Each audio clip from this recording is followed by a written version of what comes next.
Yes, hello everybody. Welcome back to the conference, the ESO conference. It's the 30th anniversary of the EFTA Statistical Office, as you may have heard several times today. And we have several very interesting presentations to come. For this section that will run until 4 o'clock, we will go to at least 3 or 4 countries. To Poland, to Switzerland, and we will have an intervention from UNECE. But first, it's Liechtenstein. Andrea Scheller, Director General of Statistics Liechtenstein. She will speak about the Liechtenstein Central Register of Persons, an example of shared data stewardship. So, Andrea, please go ahead. Thank you very much. Good afternoon, ladies and gentlemen, dear colleagues.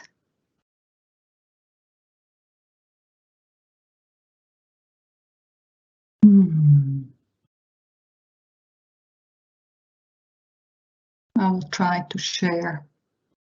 Let's see. Okay, I think we can see now, and if you can just put your slides on full, and it should be on now. Okay, it's fine. Excellent. Can you see it? Yes, we can. Yeah. Okay. It is my pleasure to present you an example for shared data stewardship from Liechtenstein. It is an example from within the public sector, the Central Register of Persons of the National Administration. It is undergoing a transformation of which I will tell you. But first, some basic information on Liechtenstein is good to have in order to better understand the context in which this register is embedded. Liechtenstein is a country with a workforce that is bigger than its population, and more than half of the workforce are cross-border commuters. Other than what most people expect, Liechtenstein's economy is driven to a considerable amount by industry and manufacturing, but of course also services. The national administration is lean, as you can see, and therefore condemned to efficiency. Duplications weigh heavily on staff and respondents.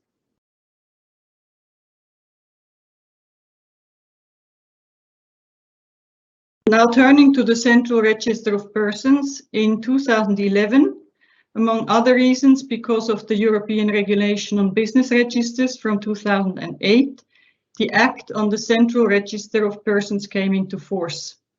It established a legal basis for the development of one electronic register of persons. So far, so good. Many countries run registers for these and other reasons. What is maybe rather exotic in Liechtenstein's case is the extent of its content.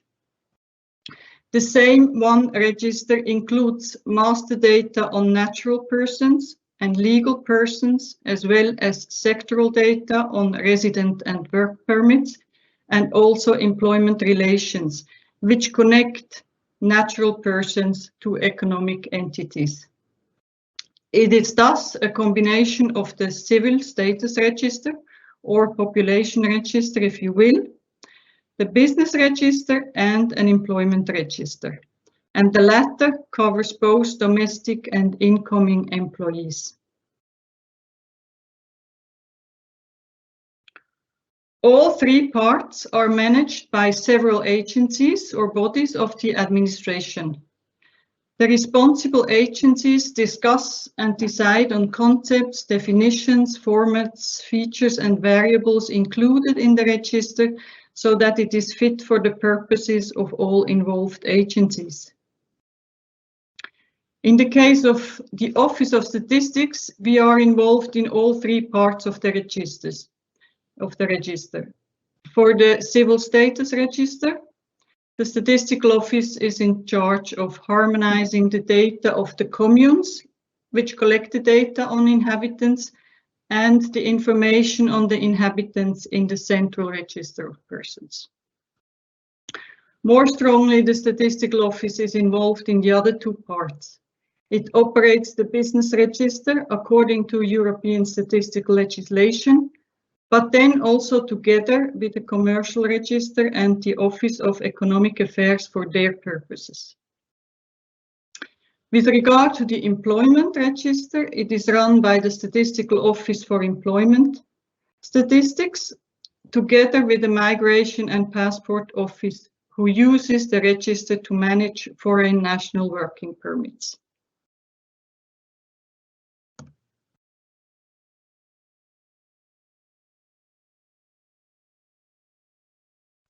The shared responsibilities are also reflected in the data collection, the population of the register, and granting access to it. The collection is as much as possible organized together in order to limit the burden for the persons. So, for example, employers have to report employees only once for the Statistical Office, for the Migration and Passport Office, and even the retirement insurance will get the data. The entry of data is shared among and limited to the managing agencies according to who receives and collects the data. And this is mostly identical with who owns the data. For example, the enterprises, the commercial register would enter data on enterprises that are registered with them. The Office of Economic Affairs would enter information on enterprises which need a business license, and the Office of Statistics would enter all others because we are interested in the completeness of the register. For the access to other authorities which are neither part of the operators of the register nor owners of data, they may have access to data to fulfill their legal obligations. In case of master data, it is the ZPR Commission that is composed of all the data owners who gives access. And if we talk about sectoral data, it is the data owner, though the data owner is the sole to decide on access or transmission of data according to its legal specifications.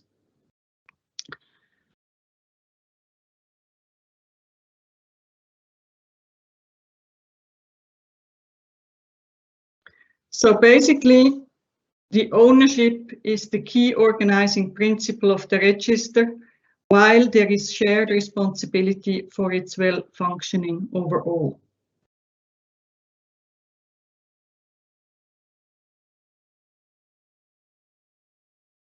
Now, with the increasing digitalization of the administration, it became urgent and obvious to widen use and access of the register in order to minimize the multiplication of registers and Excel lists with the same contents in the administration.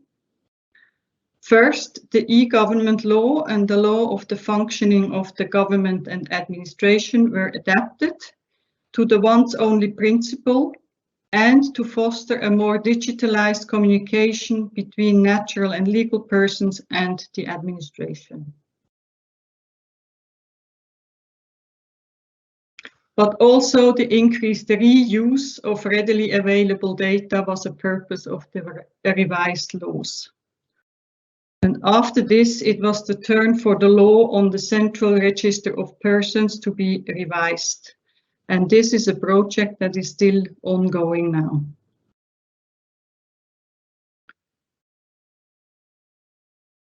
It includes a move away from individual data ownership towards joint responsibility for the register by the administration as a whole. It entails also a widening of the purposes and uses of the register, which then again required a change in the composition of the ZPR Commission, as well as new roles and responsibilities for the operation of the ZPR.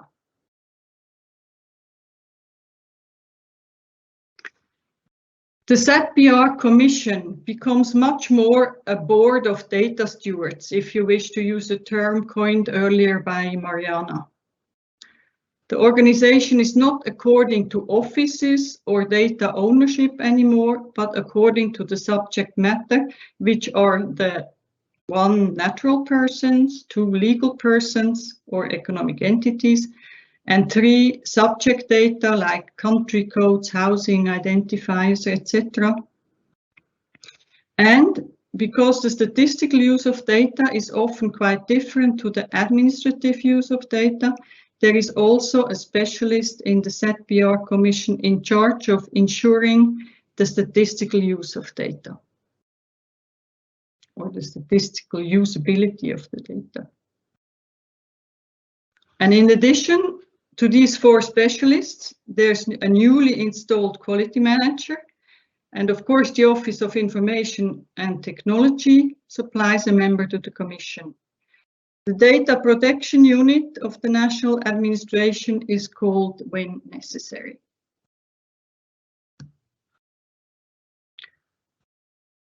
Now, what are the tasks of this new group?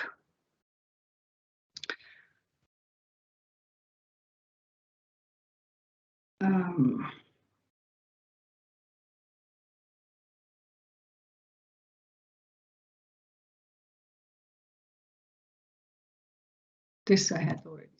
I was late in changing the slide. Now, what are the tasks of this new group? First, the Commission itself basically has the function of an approval board.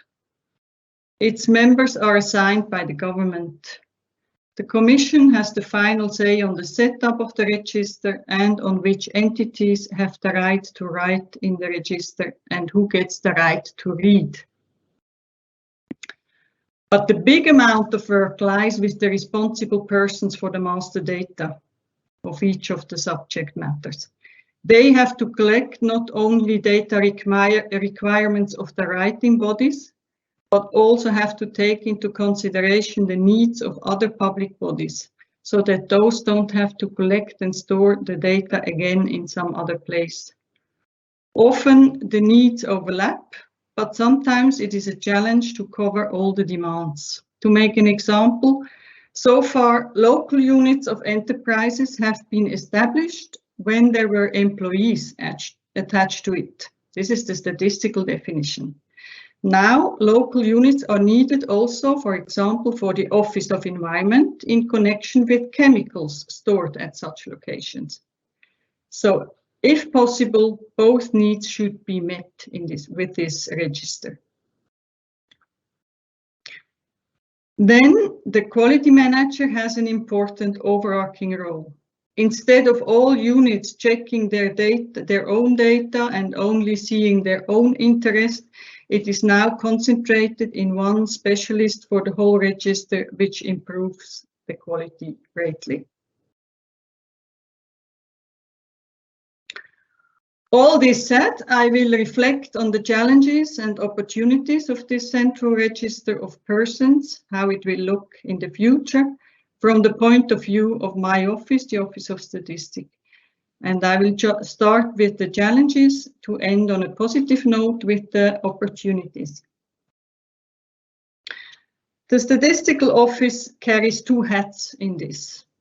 We already had that before, but the users were fewer and it was more under control on who used the register. So it was easier for us to know what is going on in the register and to tell respondents who will have access to the register. Now, for the Statistical Office, it is a vital task to make it clear to respondents whether we are collecting data for statistical purposes only, like the census, or for a register which is used for administrative purposes also. And in the future, we will have a new portal, a new website of the whole national administration, and we will then have data collection for registers on another platform than data collection for statistical only surveys. Also, statistical confidentiality or data protection is of course nothing new, but has to be reiterated again and again. We have to explain that even if there is legislation for the reuse of data, there is still also the law on statistics. We often encounter challenges with differing requirements for statistical purposes on the one hand and administrative purposes on the other. The collection of data for statistics is done with a view to have it correct at a certain point in time, let's say by the end of the year, while for administrative purposes it is key to have up-to-date data on basically daily basis, if possible. This has to be handled in the system again, for example, with flags on the freshness of the data. Obviously, the use of data across different bodies, even if we stay within the public sector, needs a lot of coordination and constant exchange of all involved in order to keep on top of all needs and requirements, but also to remain attentive to the limits of the reuse of the register data.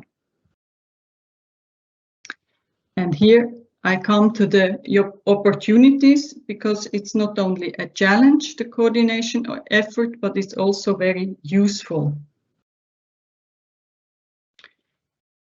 In the sense that concepts and definitions and formats are discussed, greater harmonization can often be achieved. For statistics in particular, it is a welcome and efficient way to make administrative data better fit for statistical purposes from the start.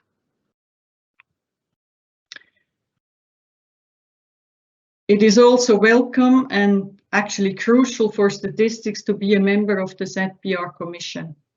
We see it over and over again that statistical purposes and administrative purposes are not congruent.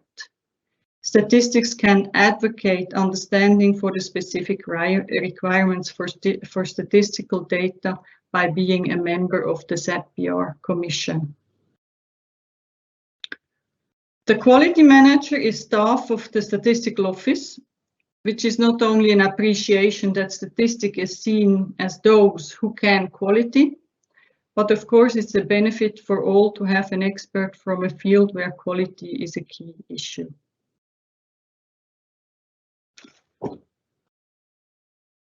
Now, in addition, there are two side products to setting up the central register of persons in a new way. And that is, the statistical office has taken on the coordination of all surveys that are done by the administration and the government, as well as the coordination of data transmission for research purposes. This gives us more work, but has advantages to us.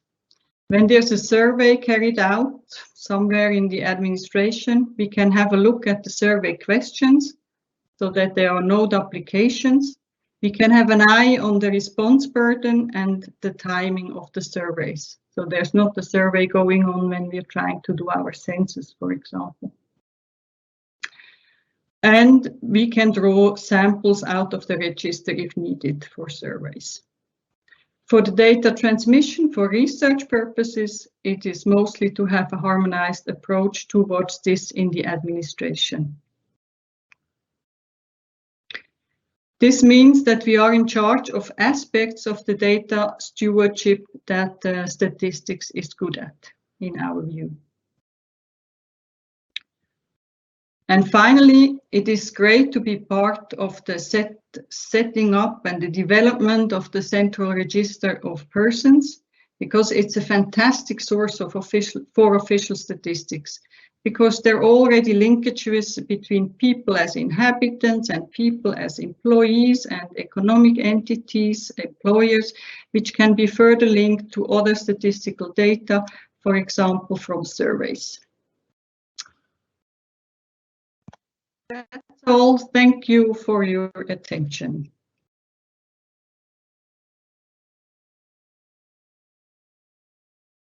Thank you, Andrea. Is it okay that you take a question now? Yes. Yes. However you want to organize it. Yeah, okay. We sometimes group them, but there's an initial question to you. Are there legal provisions in place that prevent different shareholders to access the information of other, or is this based on merely agreement? No, there are is legal basements on that in each of the special laws, like in the law of statistics, for example, or in the law of the migration office, that not everybody can have access to passports, for example. That is in the various specialized legal acts. Thank you. And there's another one here. Thank you for the interesting presentation. Would you say there are other examples of shared data stewardship in Liechtenstein? Is the coordination model used for the ZPR also relevant for other areas and registers? Is for sure the biggest one. It's a huge project that we have here. And as we have a lot of data already in this central persons register, for the moment, this is the one we are working on. And if it works out well, we can use it for other areas. Okay, thank you so much. At the moment, there are no more questions. If you will stay on, there might be some further interaction with you as well. But thank you for your presentation. So next we go to neighboring country Switzerland. We have Georges Simon Ulrich, Director General of the Federal Statistical Office, and his presentation is about data stewardship from conversation to action. So, Georges Simon, the floor is yours. Very good. Thank you very much. I hope you can hear me. We do, yes. And can you see also my presentation? We do as well. So, very good, very good. As it's my great honor today to tell you something about the experience in Switzerland, and in particular about the journey we have taken so far, and also where we are today. I'm going to say a little less about the definition of what actually data stewardship is, and more about how we've specifically gone about it, and of course also where we stay today. So the title From Conversation to Action is meant to point out that at the end of the day, we are not what we say we are, but what we actually do. So of course, first you have to have an idea about where you want to go. And in reality, however, it is mostly the emergent and often also dynamic components that determine our frame of action. Of course, it is also the respective environment, but above all, it is the technological possibilities of a society, but especially how the respective society function in the first place. And of course, also what the expectation is, and has whatever it pulls together or not. Ultimately, even like the pandemic, can open up incredible opportunities for further development. Finally, it is up to us not just to demand what needs to be done, but also to actually do it.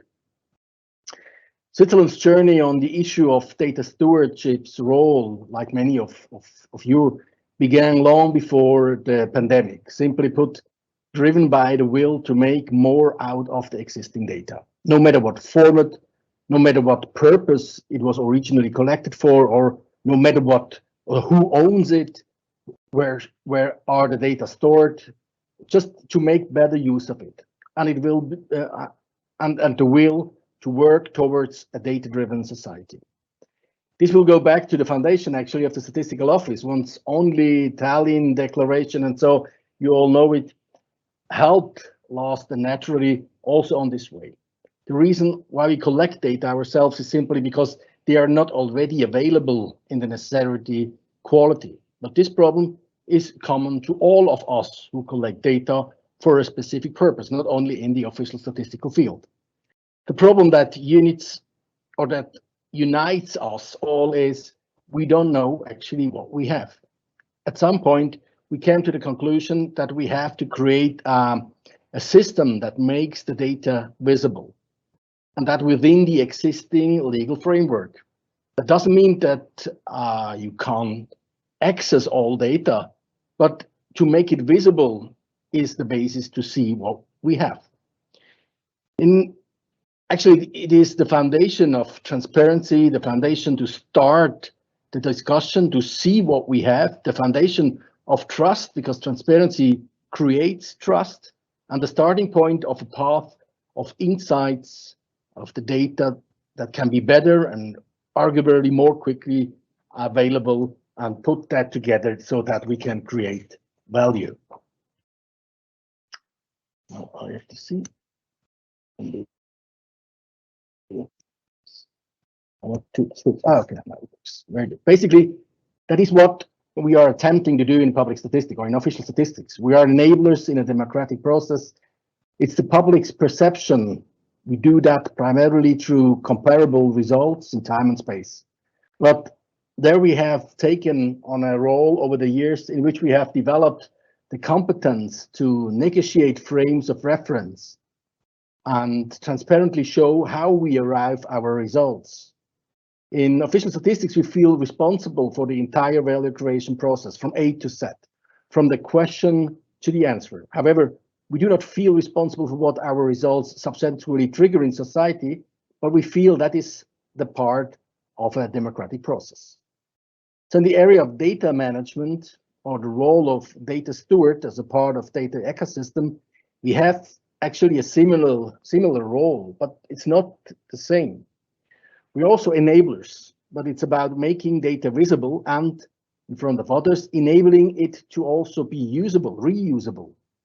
Our role is to help shape the governance framework and enable the interaction platforms to enable exchange among the multi-stakeholder who are involved. In this way, we make a significant contribution to putting data to better use. This is where we use our competences in the area of data, and especially in our competence to negotiate reference framework and policies, namely definitions, nomenclatures that are necessary for data to ultimately become machine readable at the end. We don't just do this from an IT perspective, but from the perspective of someone who is used to contribute to an increasingly data-driven society and has a corresponding network in the most diverse stakeholder groups of a society. The end product is clearly not the responsibility of official statistics in that field, or only where statistics, of course, is the product that is concerned. And finally, the more data that can be put into value because of their are visible, accessible, reusable, and machine readable, the better we can play a further role with our competences to put data into value deductively, but also increasingly inductively with data science methods. This is why the data links by means of identifier and room for experimental space, a kind of experimental setup. And this offer exists for the statistical itself, but above all for other actors in the administration and also in the field of research. All, of course, within the rules of data protection and data science as a public good. This is not about results, but about joint learning in concrete projects, about creating visibility, about who has which competences, which projects have worked, which have not worked, where a better legal basis is needed, where only may and wants to use algorithms, and how. Here are greater potential for the future ethical questions.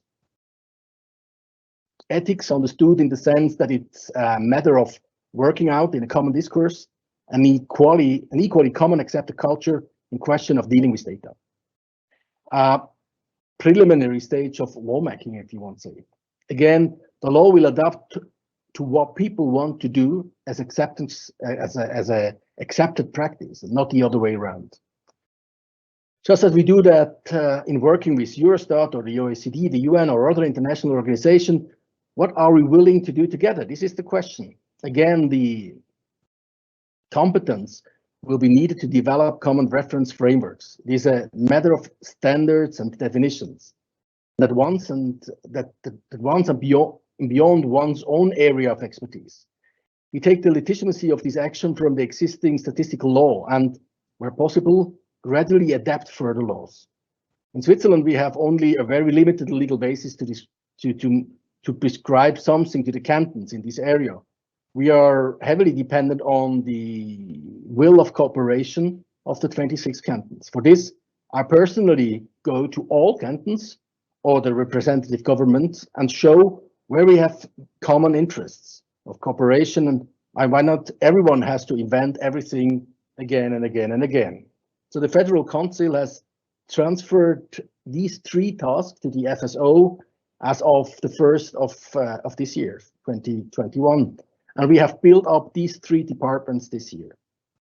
Furthermore, cross-state coordination bodies were created at this stage, and that on a strategic and operational level at the municipal, national, and from 2022 on, also at an international level, which we either lead ourselves or are at least members for the topic of data and data science.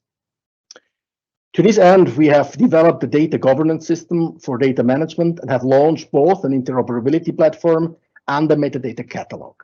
The metadata catalog has the role, I would say, like a Google searching engine to find data and see what data it is, where it is, who has access to it, and all these elements of quality that you need to work with data. That sounds complicated, and it is complicated, but hey, it works.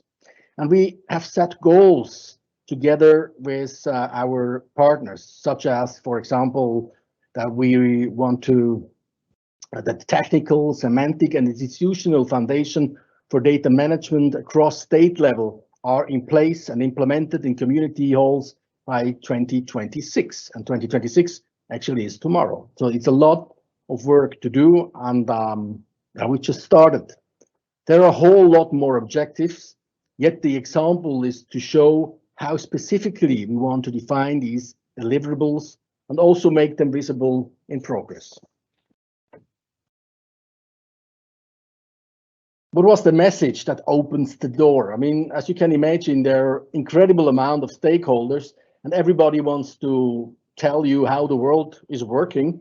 So how came we to the point that they were start listening to us? And the message actually was that we have learned not to be too complicated, but to focus on one message, that we all have the same problem. Our data is not visible. We don't know what we have. This is our common problem. And let's everyone works on it within their own means. The common vision is, if you want to say, or the common solution to that problem is the metadata catalog. The metadata catalog solves, if you want so, the biggest problem, the visibility of data. And you don't give your own data, you just give the metadata, the description of the data. The data itself store where they should store. And depending on the law, you can get access to it if it is open data, or you just make it visible through your metadata catalog, but you don't give access, or at least only to them who have a specific law that they have to have, that they are allowed to have access. For example, we have for that the statistical law in Switzerland. The second step is then to develop the common language, a common understanding of what we are actually talking about and how we name it. So it's the understanding of, do we have the same vision and do we have the same terminology? And finally, to agree on how we actually work together. This is, if you want to say, kind of a governance framework. That was the most difficult part in 2021, to synthesize the decision makers that it is not just about the technical topic.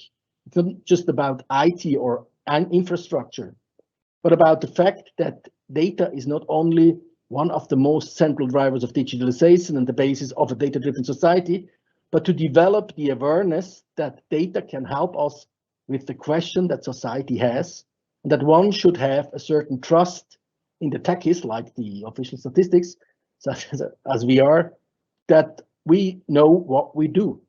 And we have managed that. We have not yet managed. The parliament also realized that the whole thing needs to have some resources for that, but they at least understood that we know what we're talking about.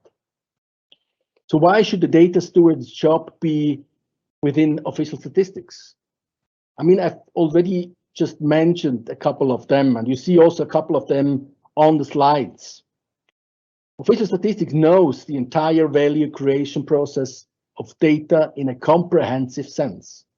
We have an embedded stakeholder network and have a proven ability of national and international cooperation. This means that it's not just about developing some nice apps, which are very useful, but we're talking about a lot more.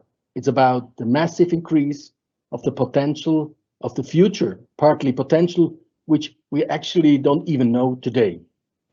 Others have technical corporations. Other one have data competences. Another one have analytical competences. But official statistics has them across the entire value creation process. But we have also to learn something, namely that we are not the only one who know that, and we have to go outside there where the music is playing, if you want to say that, and start talking, enabling other people. And that on a way, not telling them that we are the only one who knows how to do it, but that we are there to tell how we can do value creation together within our frameworks and policies. So our biggest enemy is that we have created our own world that works, and now, or let's say, and now we somehow demand others to understand how competent we are.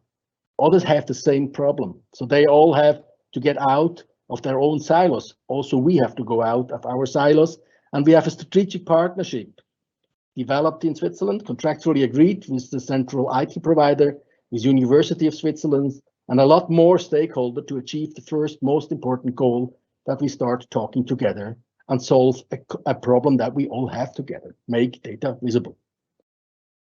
So the question that we always ask to other stakeholders is, what is your contribution to the development of a metadata catalog to make your data visible? For the task of the interoperability platform, we have started with 9 projects. They are called National Data Management. And since 2018, we are implementing them. As of the middle of this year, for example, we have launched the occupational nomenclature. For other projects, it will take until 2023 to complete them all. As of this date, the integrated statistical production will also be largely created from this system. Researchers can already make data linkages through this system via us. In the future, Data Science Competence Center will multiply these possibilities on most diverse level. On this side, you can see how this interoperability platform looks like. So you have access to the data catalog, the searching engine, you can download metadata and nomenclatures, and you can find an overview of all API interfaces in Switzerland. And I've just invited you to surf a bit on that website so you can see how we've done it and what you can find. Of course, we're just on the beginning stage, and the longer it takes, the more data will be on there. So the aim has to be that we have one metadata catalog that has windows to other metadata catalogs or to other data. As an important step, I had mentioned the common understanding of the roles. On this slide, you can see how we approach the description of these roles as a basis of the common understanding on how we approach collaboration. Of course, there seem to be such concepts in other areas as well, but this is exactly what it is all about. An example, taking what is already existing and has proven over time, and then further develop together that we can apply it in our own area. We are currently developing this in the FSO. Important for us was there is one and not several data stewards with a clear task to take over the coordination role for the interoperability of data for the whole country. That means also more than only the administration. But on the first step, we start with the administration. And the first step is on the federal level, and the second step, of course, also in the cantonal level. The individual sub-specifications, such as organizational, technical, legal, and semantic interoperability, can certainly be developed in a collaboration setting. However, for a semantic interoperability, public statistics has a role analogous to the power of defining definitions, because we have to find common definition that everybody sticks to it. Same within standards. That doesn't mean that we are the ones who are setting all the standards. Mostly we can overtake standards, but if there are for the same problem different standards, we have to have a platform for discussion to find common ground, which standard we are overtaking. For this, we need the mandate for the entire federal council, and this was a purely top-down approach for this part. Of the mentioned 9 pilot projects of the National Data Management Platform, you can see the ones with focus on public on official statistics on this slide. Along the way, we have We have been able to iteratively develop the culture, development ourselves at the FSO. People increasingly understand that they have to get out and have their own silo, that the individual element of the value chain are put together in different ways, and that we all have new requirements for each step. They are learning to develop products in an agile manner, using new tools and procedures, while at the same time not relinquishing responsibility for the end product. As we all know, defining strategy and structure, that's actually not so the difficult part, but culture, that takes time.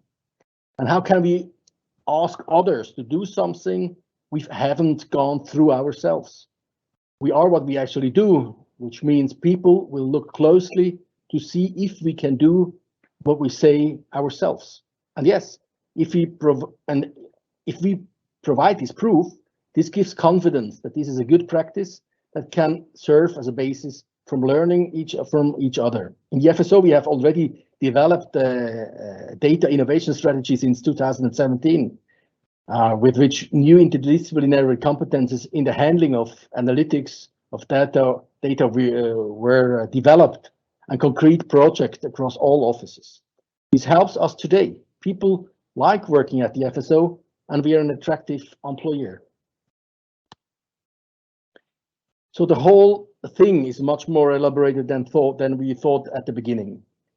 It takes an incredible long time, a lot longer than we expected, that we can show to a majority of people in the administration that they understand actually what we want to develop together.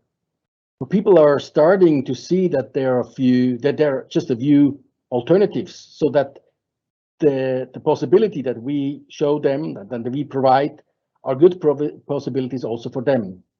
So we started on this path about 8 years ago.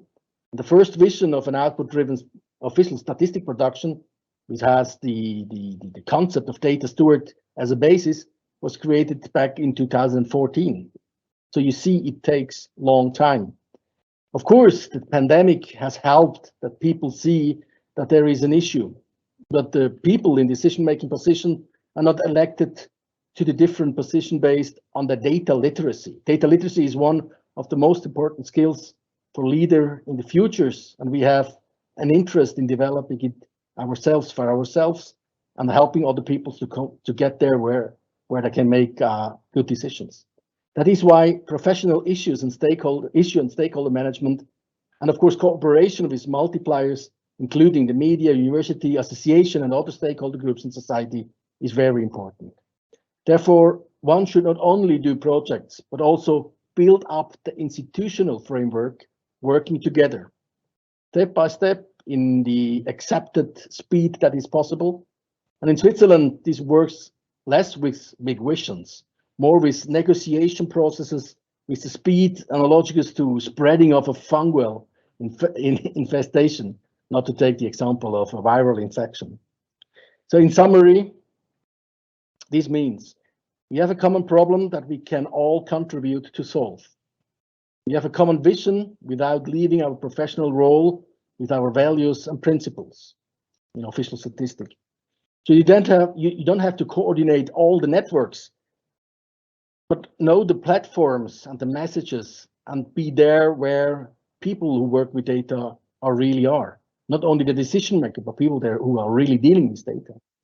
You have to define a clear mission for your own role, and above all, you have to empower the data owners to make their own data visible on an interoperability platform or the metadata catalog. So we empower decentrally and coordinate centrally. This is the idea. And to accompany the partners in inventorying, standardizing, and harmonizing their own data in order to make them visible on the metadata platform, the interoperability platform. So it's about engaging in a continuous open process with multi-year planning as a basis, with projects, and with an open culture for exchanging that makes working together as a matter of course, no matter where you're coming from. Statisticians are enabler for the data domain and not just gatekeepers for data. There are gatekeepers in statistics, And data, when it comes to the issue of certain cross-state standards, interoperability and especially core metadata, an example, metadata as a span topic. As a first step, you should play the role of a data steward in a role in making data visible, in my point of view, and actively helping people learning from each other in the process, know where they're coming from. You can ask me in a couple of years where we stay, but this is the way, that we have undertaken since now, and it's very interesting to see how it will develop in the next couple of years. Thank you very much.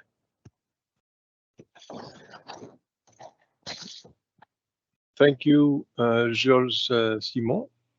Actually, there was a question, but I think the question was pulled back because you just replied to it. You read his mind. It's about whether other players in the cantons and etc. were data stewards. So I guess, Volker, you got the. Would you like to add something to this, Volker? Yes, I would just actually George presented then the slide just shortly after I put the question in the chat. But I would still be interested because I think it's of course also a very interesting example since you have to coordinate also with all the cantons, and there are of course very strong federal structures in Switzerland. So I think that this is might be instructive also for others, you know, to get something from that. I was just wondering when you define, let's say, certain standards. I'm not only talking about nomenclatures, maybe also nomenclatures, because in certain nomenclatures, economic activity, you have of course the last digit that refers to national specialities and so on. Is it more the Swiss Statistical Office that advises the others, or is it the cantons that apply these nomenclatures? How is it going actually? I mean, we have, as I try to explain a bit, that we have several stages. I mean, we have a body for the cantons, a body for the federal belongings, and we develop something for the international. And within these bodies, we have three topics. We have the official statistical topic, and there's often the representative of the statistical office from the cantons, from the federal offices, or later on from international, is part of that body. And secondly, we have the topic of data management, and this is what we are developing now. Of course, that can be, if in a canton, for example, this is the same person that do also the data management within the canton. Then it's the same person doing also the data management. But quite often it's another person, and the cantons have to tell us who is the one they're sending to this body. And of course, it is a lot easier if there is if the official statistical office in a canton does it than it is another one. But this is the power of the decision that each canton has. And then the third topical chapter, if you want so, beside official statistics and data management, is data science. And that's the same. I mean, often it can be the same person in a canton that the official statistical office do all these three topics, but sometimes you have three different people. Sometimes it's even a body behind it in the canton. So they have then to find common ground before, and then they come to our body and we start discussing. The thing what we do is we make a kind of a portfolio of topics, so that, for example, a canton can say, we are very good in doing, I don't know, deep mind analytics, something like that. And they do kind of a capacity building for the other cantons. If another canton is interested in that topic, they start working together, and they can do that individually and independently. And then, of course, they report back and say, we have done this and that and that, and so we make that transparent.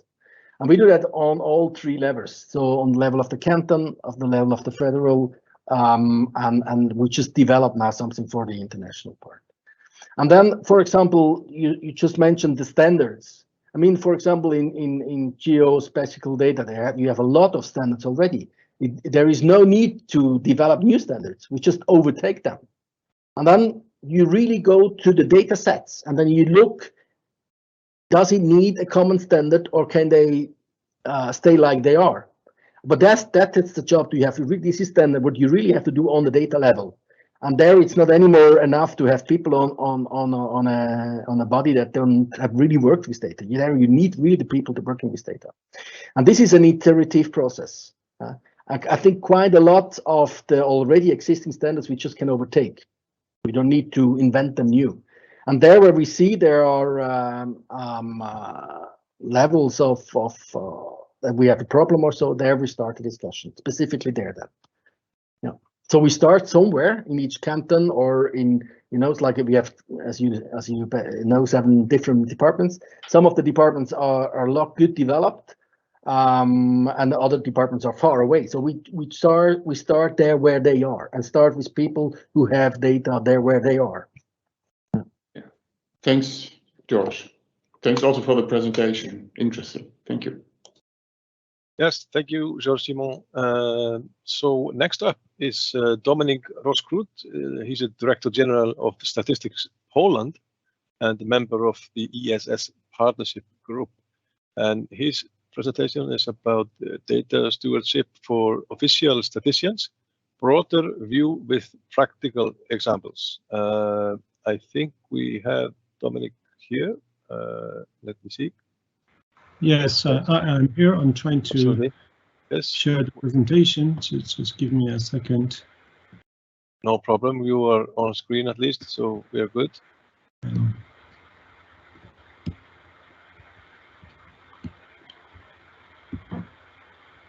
Oh yeah, there it goes.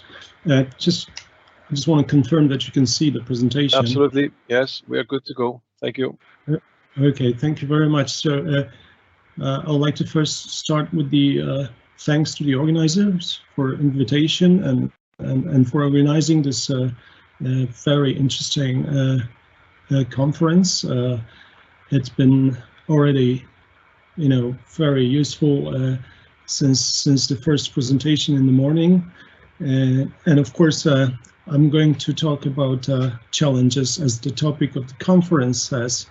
And I must admit that that's a challenge indeed to talk after so many brilliant speakers which deal with the same topic to some degree.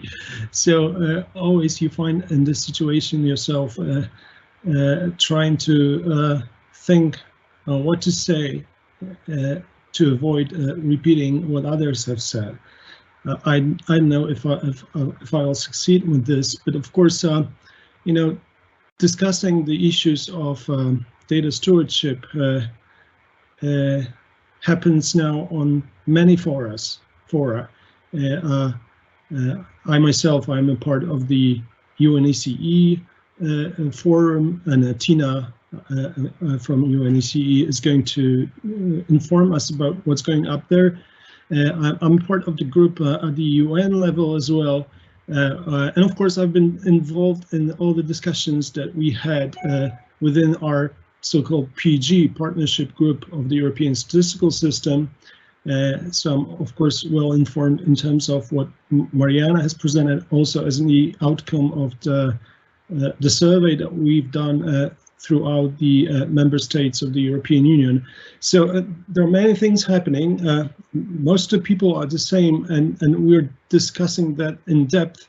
So naturally, it's hard to come up with something new. So if you don't see any kind of novelty in what I'm saying, I'm sorry for that. I'll try to be very brief on the contrary.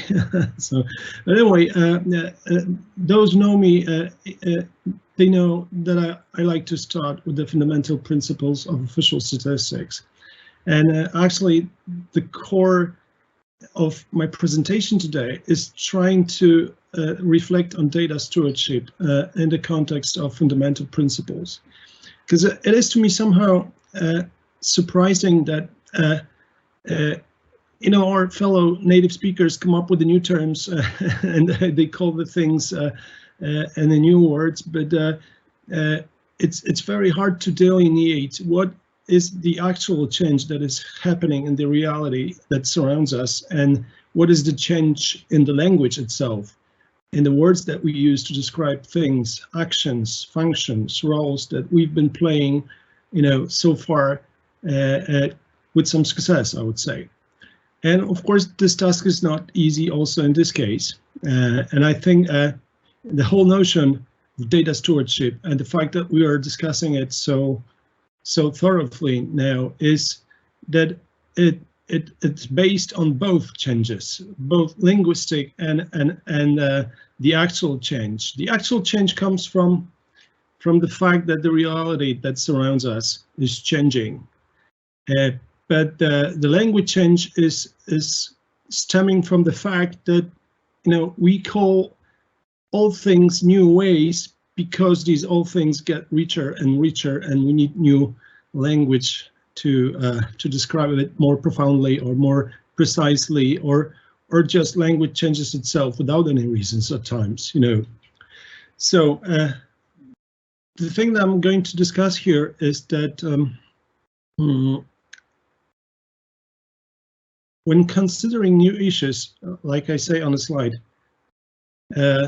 it's worth going back to the beginnings, to the fundamental issues, and in our case, these are human rights declarations, codes of practice that we have, in order to find out what's the ultimate objective of what we are doing, and then try to redefine the things that we've been doing, but including the new context and maybe using the new language. And that's the major content of my presentation. The question is whether, along with the socioeconomic development, you know, that we observe, which follows the digitalization of almost all aspects of our life, does the way of carrying out our tasks as official statistics has changed or should change, and how we should prepare for that? That's a question that I'm asking myself all the time.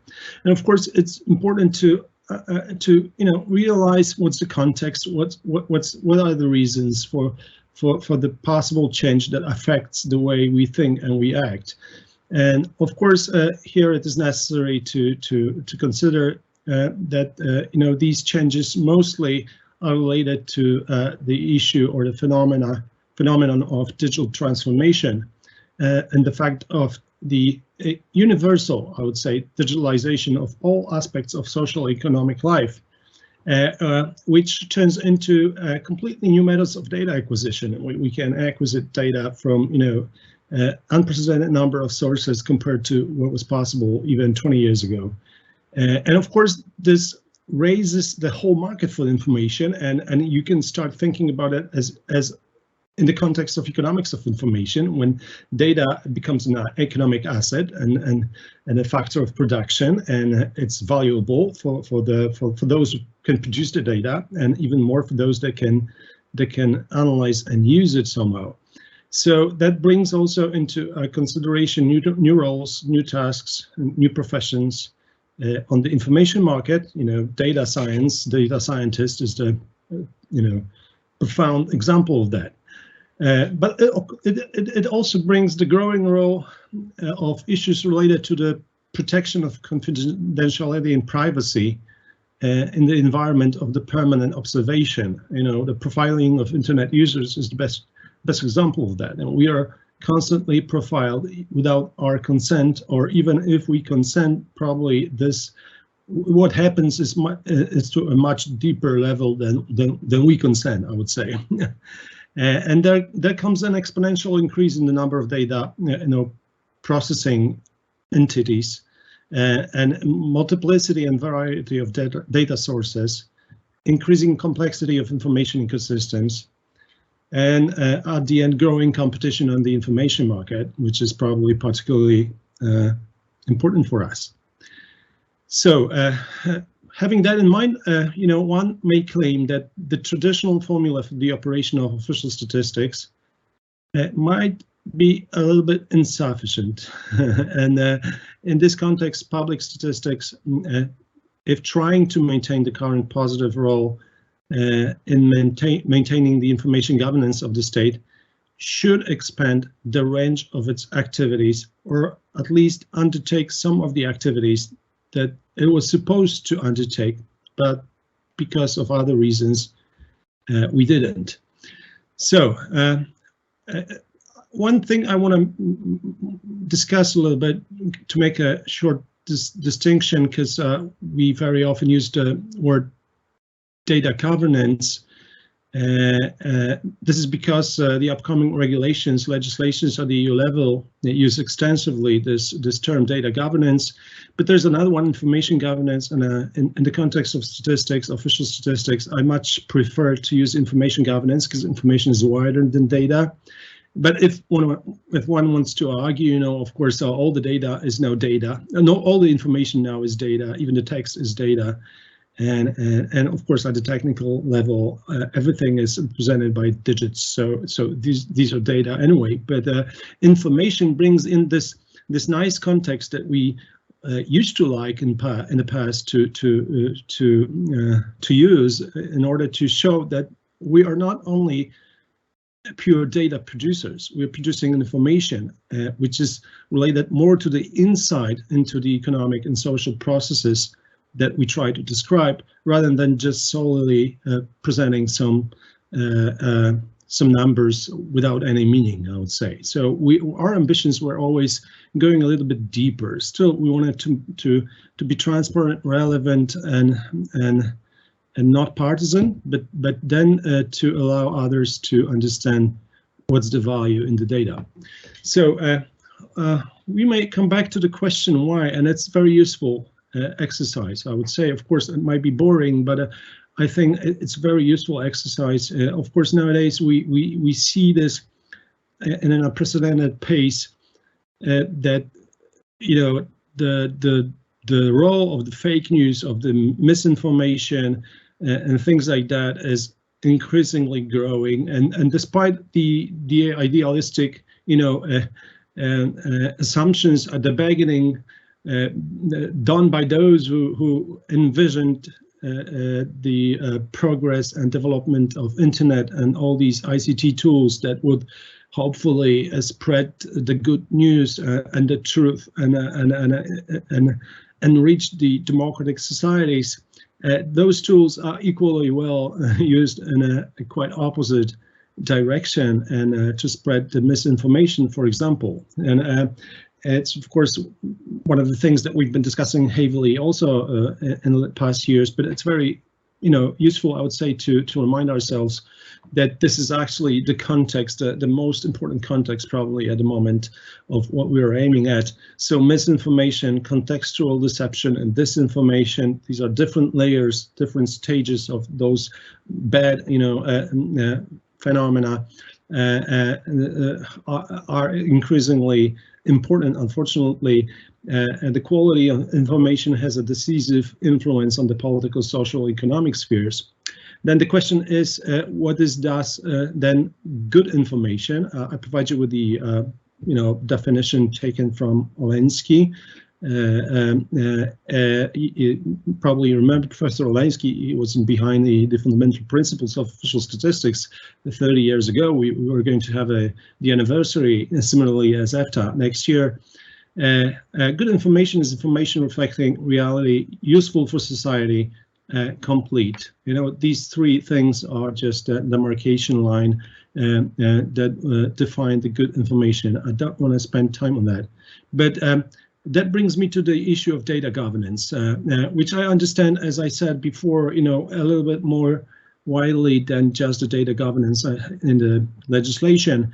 Data governance is just information processes, information systems, which are an important factor for social economic life development. Today's societies, you know, just are based on the information governance. It's a coherent system of standards, processes, and systems, and resources. And one of the things that has been mentioned already in the fundamental principles of official statistics is the right to the truth as the basis of the functioning of the democratic society or democratic state. And it's also at the basis of the functioning of the social information governance. That's very important. And you know, keeping that in mind just allows us to interpret or reinterpret the things that we are trying to achieve in a changing environment, when this changing environment just causes a little bit confusion, a little confusion in our hearts, in our minds, in what we're doing, what we are trying to do, why we are trying to do this, and if it's a good direction of what we are where we are heading to. So this right to the truth is related to the concept of state information security and also bridging the social information gap. These two are very important things. And of course, you might ask me, why do I mention it? But I think that's very important. It's very useful in terms of filling the term data steward with some kind of like deep meaning of what we are aiming at. We're actually, by taking the role of the data steward, we're promising that we will do whatever necessary in order to facilitate the access to the truth for the society. And that's very important for me. At the end of the day, that will allow me to understand a little bit better and more concretely the role that I'm actually trying to uptake. And that's why I'm mentioning that. In this context and the context of data governance, another very general concept comes into mind, and it's a concept of information infrastructure, a very old one, but still I would say relevant. As I say here, the state information infrastructure is a tool for exercising the right to information, creates the necessary conditions for social and economic development, creates information standards, organizes and supervises the applications of these standards, creates and maintains coordination instruments, meta-information resources, provides information resources, creates and maintains necessary technical and organizational structures. So whenever the legislation at the EU level is aiming at the data governance, it is actually aiming at the state's information infrastructure without explicitly mentioning it. That's very important to consider, because our current thinking of the legislation and the thinking of legislators might be of not the completely whole approach, but rather trying to come up with some solutions that will facilitate the quick successes in some areas that we feel there is an urgency to actually do something very quickly. But I still, again, think to myself that this is very important that we understand this wider concept as well. So this information infrastructure consists of standards, nomenclatures, typology, classifications, taxonomies, indexes, thesauruses, dictionaries, and ID systems, public information systems, public administration systems, private administration systems. And that's very important to remember about it, because the role of the data stewards is to know everything of that and actually be able to link those things in a way that will facilitate the reuse of data. That would be my definition of data steward if I would be just asked in the middle of the night. So that brings me to the sole term of data steward. And the thing that I can think of here are, there are different dimensions: the role, functions, and policies, and or the individual and institutional level, and public and private. And let's start with the individual and institutional level. I see not enough delineation in between thinking in our context, what we do in our fora, and in between the individual and institutional data stewardship approach. And I think we need both. We need to be, as offices, kind of a data stewards, at the institutional levels, but we also should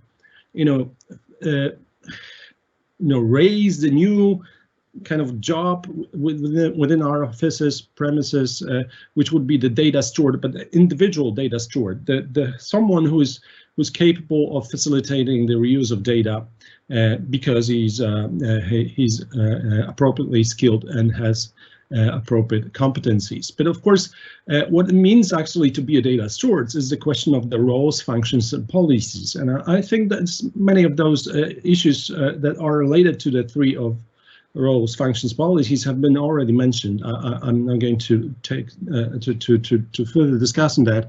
It was already pointed out by my predecessors here in this conference. The one thing that I wanted to stress is, however, the issue of public and private. We need those data stewards both on the public and private side.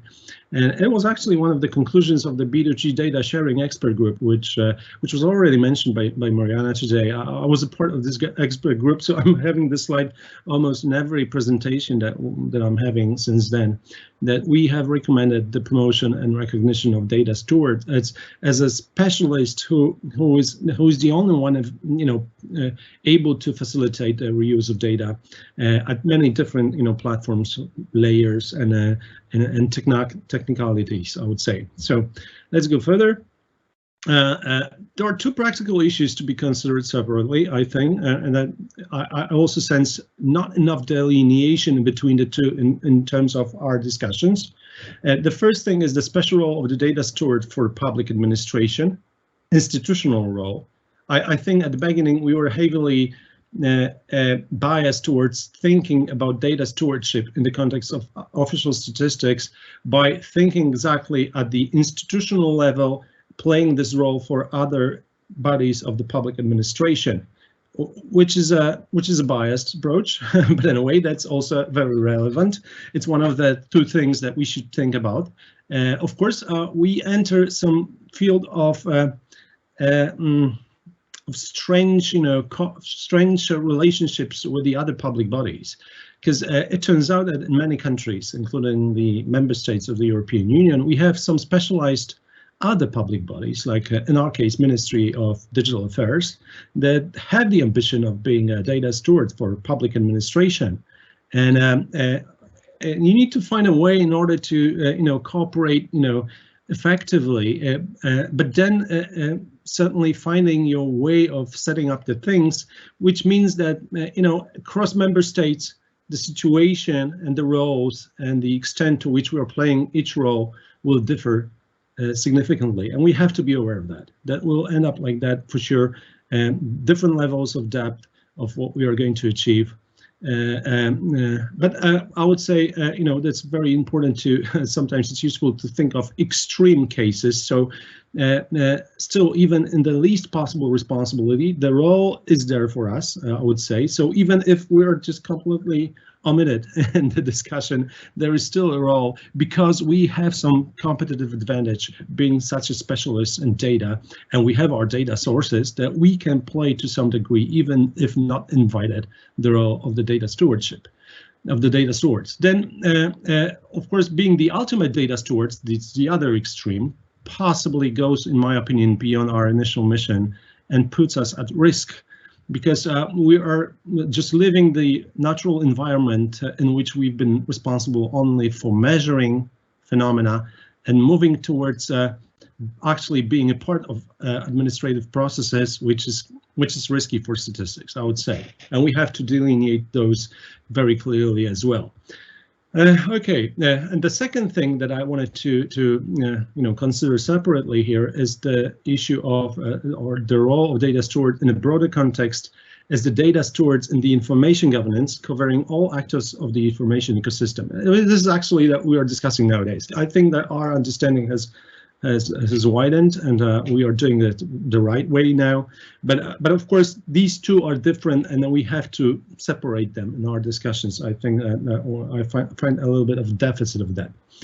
So in terms of roles and competencies, I don't want to spend too much time on those 2 or 3 slides, that these have been discussed already by others, helping determine and assess the purposes to have access to data, facilitating reuse or secondary use of data, determining and overseeing access permissions, helping republish, conducting risk management, establishing and harmonizing the data documentation, ensuring data quality, ensuring timely and sequential release of data, FAIR principles. These are the things that we're discussing now at the moment, because we have another expert group of accessing to new data sources, and these are the conclusions actually that we had taken in one of the last meetings.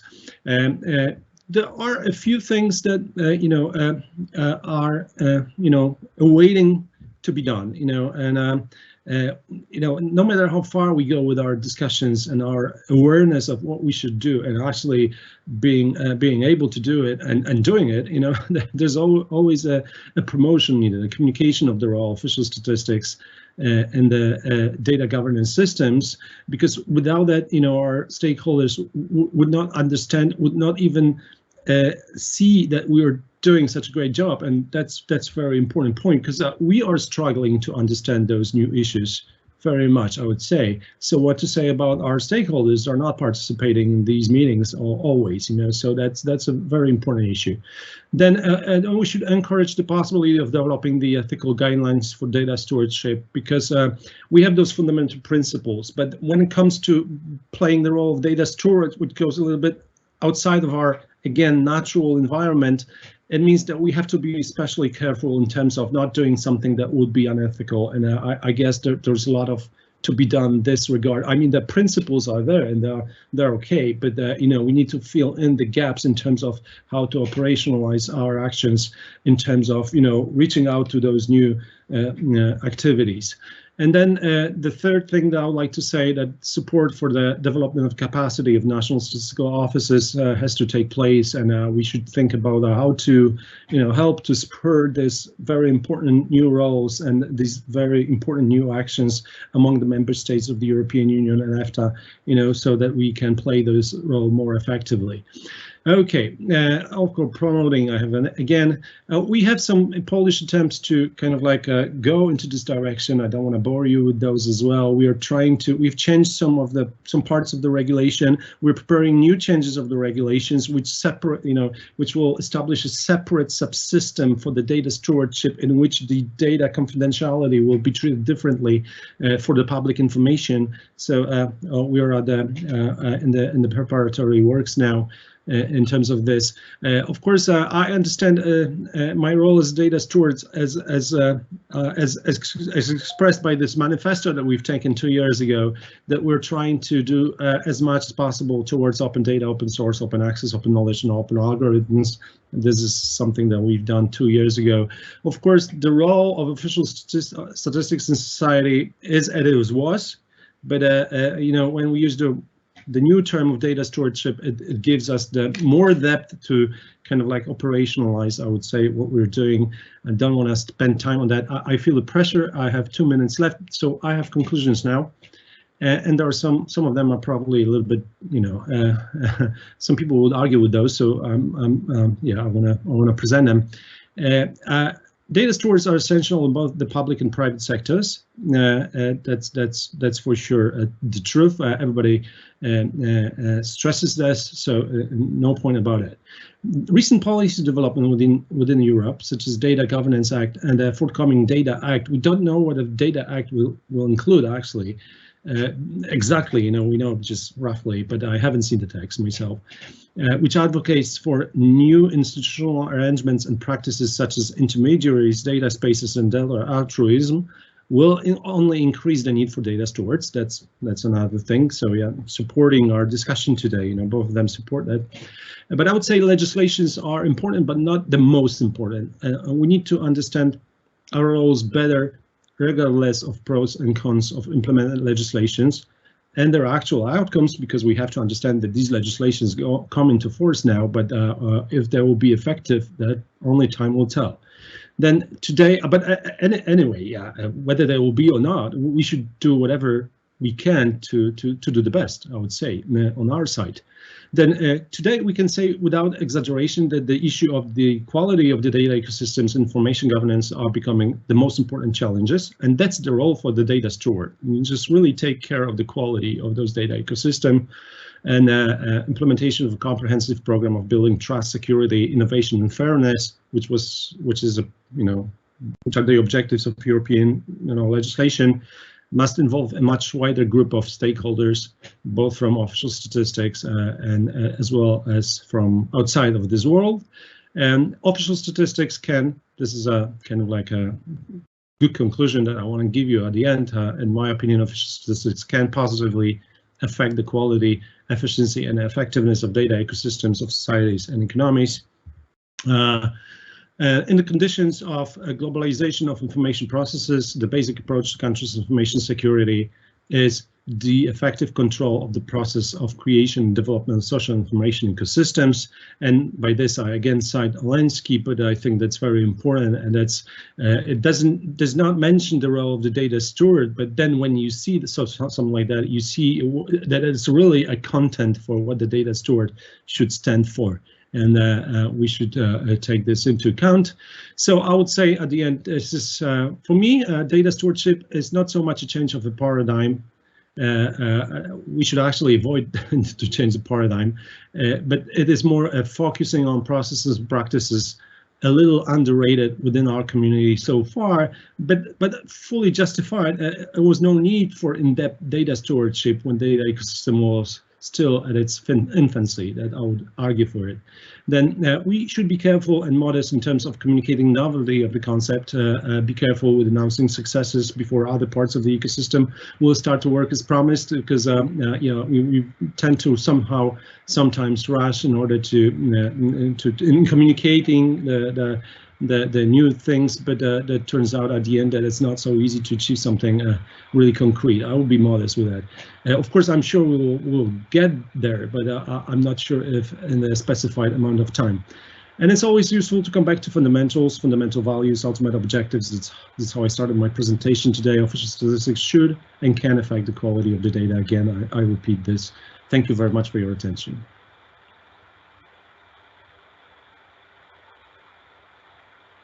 Yes, thank you so much. If you could maybe take one or two questions before you leave, or sure.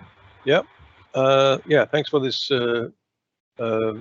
quite extensive overview. Question about the somebody asked what you meant with competition for data steward roles in public administration. Who will decide on who gets it? Yeah, so I'll start with the end of the question. Unfortunately, not we will decide. That's the bad news. The good news, or maybe I know it's good or not, but in our case, you know, I mentioned this probably. We have a Ministry of Digital Affairs or digitalization. I don't know what's the current, you know, proper translation to English, but they aim at you know, similarly as European Commission, at shaping the digital policies for the country. You know, not only in the public sphere, but also in the private sphere. And they also have this tendency to try to take the responsibility for, I know, some standards, norms, languages, things that were traditionally, you know, our kind of like natural field of playground. And there comes this competition. I mean, we can, you know, argue to our stakeholders that they should follow the information standards that we want to impose, but then we may stop having the right to require them to do so, because there is other public body or other public bodies, they want to make their own toys and they want to play this, because everybody wants to deal with data nowadays. That's such a fancy thing that there's a risk that within the public administration we can compete for the tasks. Thank you. And then there's a question from Roland Berten from Statistical Londres. Your early point about language and concepts was interesting, he says. It made me wonder what happened to the role of Chief Data Officer, which seemed to be in vogue for a few years ago. Yes, exactly. Yeah, that's exactly the point that I'm making, that actually, yeah, you know, we're coming up with those terms. I'm not criticizing them. I like them very much because they really kind of like allow us to rethink the things that we thought that we know exactly how to define, but then it turns out that, you know, the changing ecosystem and the changing language allows us to identify some new layers of depth of understanding. And the same goes to data officer, chief data officer. I think that's just a trend in the language that defines or just proposes those subsequent variants. But anyway, I find this tool, this exercise useful no matter what. Yeah, thank you. Thank you so much. So I think we have to get on with our program, but thanks a lot for your intervention here. Thank you. So Before we break, we have an intervention coming up from Tiina Luige. She's at UNECE, and her title is Work on Data Stewardship under the Conference on European Statisticians. Do we have you on screen already? So, hello, can you hear me? I can hear you, yes, and I think everybody can. And can you see me also? The presentation should be on. Well, I don't see you actually, but and what about? Let me see if I. No, it's yeah, you're on. Yeah. Okay. Yes. Thank you. Okay. So maybe now I share connection. Okay. So go ahead. Thank you. I share again the presentation now. And we should go to the. So you should see it in full presentation mode, I hope. Yeah. Okay, so first of all, a happy birthday to the EFTA Statistical Office, and thank you for inviting me to speak at this interesting event where we have had already such a row of excellent presentations. So I have to speak now after all these countries have spoken about what they do in the area of data stewardship, and then just I can put maybe a small umbrella on that now to say what we do on this under the Conference of European Statisticians. First of all, for those people who may not know what is this conference, this is a permanent UN body which meets. Sorry, yes? To disturb you, Tiina. We yes. still don't see your. If you have a presentation, we see you your video, but not the presentation. Okay, I'll try again because I was sharing the presentation and it showed on my screen that it is sharing, but let me.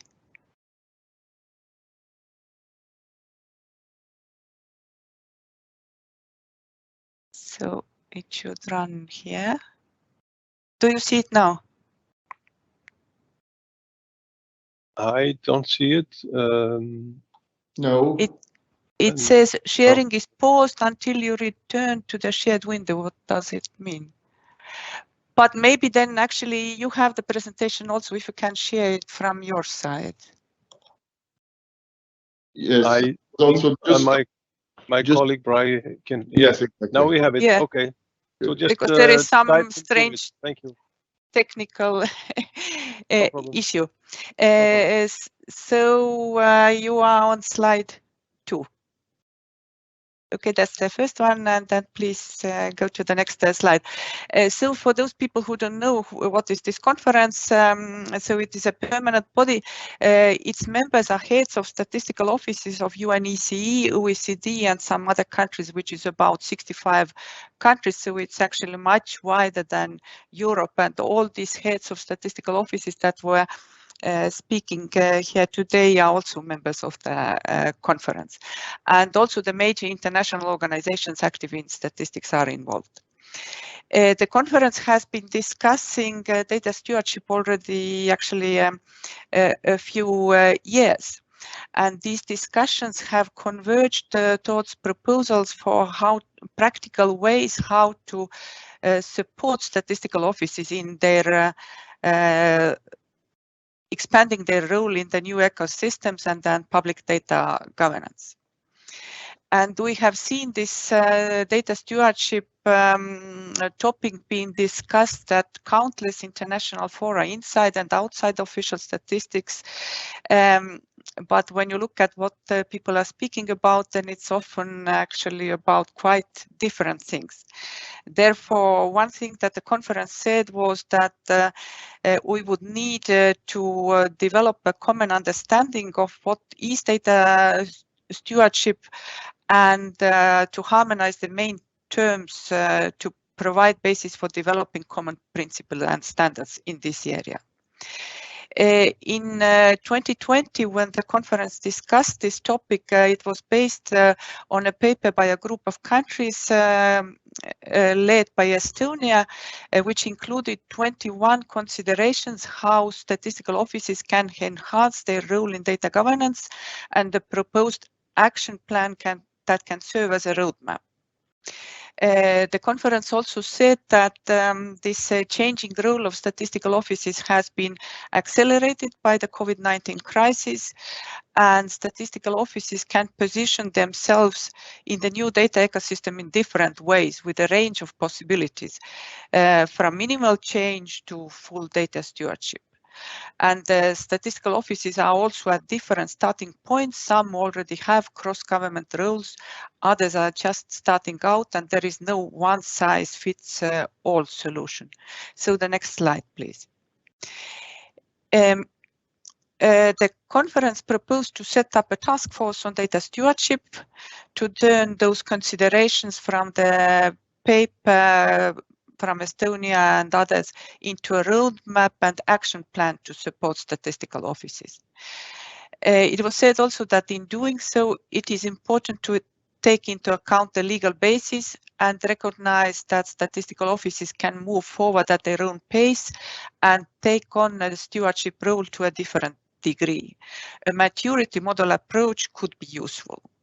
And at the same time, also a strong link to the fundamental principles of official statistics has to be maintained to clarify what statistical offices can and cannot do to avoid undermining trust in official statistics, while considering also what the statistical offices can do themselves and what they can facilitate others to do in this data steward role. So this task force was set up in February this year, with a task then to define data stewardship and the related terms, clarify possible responsibilities and tasks of a data steward, and maybe in a second stage to develop guidance on the role of statistical offices in the new data ecosystem. The members of the task force are Canada, Estonia, who is the chair, Finland, Hungary, Ireland, Mexico, New Zealand, Netherlands, Poland, United Kingdom, Eurostat, OECD, and UNECE. We have their members dealing with this data stewardship from statistical offices, but we have also some members dealing with this topic from the data governance and from the government side. But what it was said also that we should involve maybe more central banks. And until now, we do not have any member from a central bank, but based on the presentation today by ECB, I think maybe they would consider becoming a member. So the plan is now, the group has started work enthusiastically. The plan is to develop kind of the first part of the report by spring next year. And this part should cover the context, why statistical offices should get involved in that, what happens if they do not get involved, what are the risks, then what needs to be taken into account. These are all these other government data strategies, principles like fundamental principles of official statistics, code of conduct, the FAIR principles, legislation, ethics, and so on. Then it should include the definitions, responsibilities of a data steward, and also models and principles used. And then the plan is to consult this report with a wide audience, including all these CS member countries and international organizations. And then based on the feedback to go on for the second stage and to bring a final report for adoption by the conference in June 2023. We are also coordinate our work with this global working group on data stewardship also because actually quite a number of members are the same in both groups. And now to the next slide, please. The group actually has developed a draft definition of data stewardship, but we are discussing the formulation, so therefore I did not want here to present the final formulation yet because we may still polish it. But with this definition of the data stewardship, we aim to define this widely, covering the different possibilities so that the different ways how countries apply this would be covered. Also, the definition has to be flexible enough to accommodate for change. Because, for example, what we consider data sources changes over time, including this access to privately held data. The text of the definition also has to be simple and clear because it has to be translated into other languages. And in many languages, this terminology needs to be developed and invented in some cases. The definition itself would be quite short, but accompanied by explanation of what it means.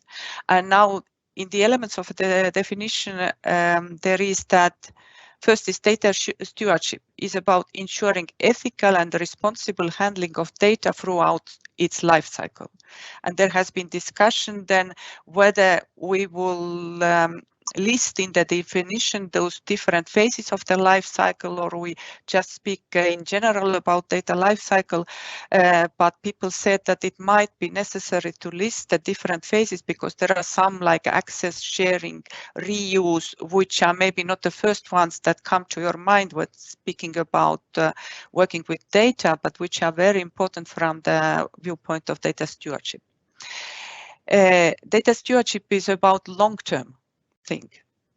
Long-term curation of data assets to benefit the full community of data users so that the data is used for public good. And it is applicable at all scales, from national to data system level to organization or enterprise level to the individual or data set. And this we could see also on the presentations that we had today. Data stewardship is made visible through internal and external functions and roles related to data access, security, quality standards, and so on. And it is enabled through good data governance and data management, providing oversight of data assets through their life cycle to ensure their proper care. But important with defining the data stewardship is not only the definition, but also this description of the tasks and roles that go with it, because these will make it operational. Then countries can choose from those possible roles what will work in their setting. In defining data stewardship, it's important to keep in sight the final aim. So that is to ensure that data would be used to its full potential for the benefit of the full community of users now and in the future, and that it would be handled in an ethical, efficient, systematic, sustainable, and responsible way. So you can go to the last slide, which says thank you. And just to say that the group is trying to come up now with this first draft of this report by February, March next year. It's quite challenging because there is such huge amount of information available. And also this thing is in development, so it's changing all the time, which we could see also based on today's presentations, which again gave a lot of additional useful information also to develop this report. But we are trying to put all this into a coherent framework, which would be helpful then for these countries who are just starting out on this and who are trying to figure out what they could do in this area, and also to provide ideas, inspiration, and experience to learn from to those countries who are already well ahead. And also that it would be a material that could be used in discussions with other stakeholders involved in public data governance, because we see that sometimes when, for example, a national data strategy is discussed, sometimes statistical offices are not invited even to the table to those discussions. So to get more involved and promote the useful role that statistical offices can play in this, that the report would help also with that. So thank you for your attention, and I'm open if there would be any questions about that. Yes, indeed. Thank you so much. And there's a question to you on the spot. Does UNECE consider to adapt the generic law on official statistics and add provisions for data stewardship? The work to develop further this generic law is actually also, we are just considering to start it. And then this data stewardship, of course, also will be considered and taken into account. But after the generic law on official statistics, there is also another material we have prepared, modernizing statistical legislation.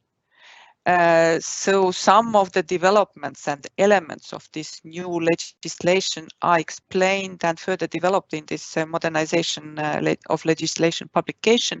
But stewardship, I'm not sure whether this was even mentioned there, because this was not yet at the forefront at the time when this was developed. But yes, work is going ahead also on that. Okay, thank you so much.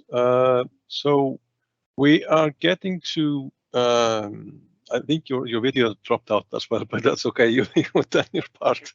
So thank you so much for your inputs. We're getting to a coffee break. I